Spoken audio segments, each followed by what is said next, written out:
বন্ধুরা, একদিন এক বৃদ্ধ লোক এক মুদির দোকানে গেল। যা দেখলো এক যুবক দোকানে বসে আছে এবং সবসময় যুবকটা হাসি খুশি থাকে। তখন বৃদ্ধ লোকটি বলল, বাবা, তুমি এত সবসময় তোমাকে দেখি তুমি খুশি থাকো, হাসি খুশি থাকো, তোমার এই খুশির রহস্য কি? তখন ছেলেটি উত্তরে বলল, আমি প্রতিদিন সকালে উঠে একটি কাজ করি, তিনটি ভালো কাজ খুঁজে বের করি। সেটা হতে পারে সূর্যের আলো, কারো একটি হাসি, কিংবা এমনকি ভালো একটি স্মৃতি। আর এই তিনটি জিনিস নিয়ে আমার দিনটি শুরু হয়।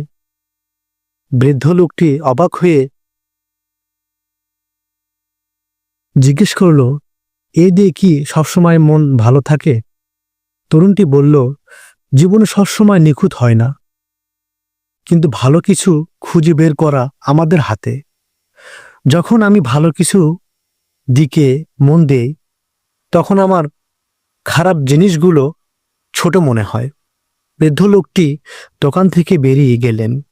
সেদিন থেকে বৃদ্ধ লোকটি তিনটি করে ভালো কাজ খুঁজতে লাগলেন এবং বৃদ্ধ লোকটি প্রতিদিন তিনটি করে ভালো কাজ করতে লাগলেন এবং সে ভালো কাজ করার প্রেক্ষিতে বৃদ্ধ লোকটিও সেই যুবকের মতো প্রতিদিন হাসি খুশি থাকে।